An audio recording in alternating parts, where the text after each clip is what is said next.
There is another way of understanding this problem. Every cell has a receptor, which looks after the internal atmosphere of a cell. To go a little subtler, one can find out that there is a very perfect mechanism placed along the spinal cord like a remote control, which has 7 loops, which is known as the soul in the scriptures. The soul is responsible for looking after our well-being and innocence. It protects the righteousness and goodness within the human mind. It saves us from our destruction. This controls the inner atmosphere of the cell through the control of the receptor. When this soul is challenged by the wrong deeds of a person, it acts on the receptor of the cell, which ultimately disturbs the inner atmosphere of the cell, which changes the series of the database units of the cell in the DNA. Thus, from the genes, one can know the character of the person, which is very much acquired. Even the chromosomes, which are called autosomes, which are for physical aspect, can change, like Kobe steaks or broiler chicken. Even in human beings, it goes into shapes of body, which can be acquired by physical, emotional, or mental activity. These genes could be partly inherent, and could be in proper series before birth, according to the nature of the mother and the father. Because of our day-to-day life, especially in modern times, it will disturb the inner atmosphere of the cell.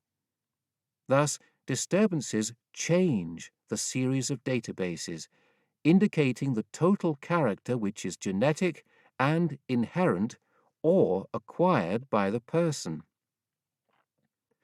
If the people in charge of the religions had practiced from an understanding of how important it was to make one wise, balanced, and compassionate for the last breakthrough of our evolution by manifesting spirit-oriented religions, even the wrongdoers would have become good, normal people and deep seekers of absolute truth. But the people at the helm of affairs of religion are themselves money or power-oriented, and not spirit-oriented. They can poison the ignorant minds of the simple faithful and mislead them into hell. The evolution to the human level has taken very little time if we consider the law of chance. Evolution can be compared with the construction of a spacecraft capsule, which has multi-stage, with many inner layered capsules built into it. At launching, the capsule, with all the others inside it, leaves the Earth with speed, and when an explosion takes place in the outermost capsule after some time, it throws the spacecraft with a much greater speed, discarding the extra burnt part. In the same way, our evolution to human level has taken place. First, the physical stage, then the mental stage, then the emotional stage, then the spiritual stage, leading to human awareness. This has now exploded in the modern times, and spiritual seeking has started. All this development takes place inside the central nervous system, expanding our awareness. The 6th achievement of selfhood is achieved through Sahaja Yoga, where we are aware of the self, the Atma.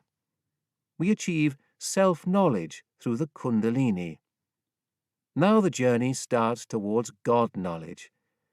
Without self-knowledge, one cannot know about God as actualized knowledge. The truth is, there is a dormant residual power in the triangular sacrum bone. This power is called the Kundalini.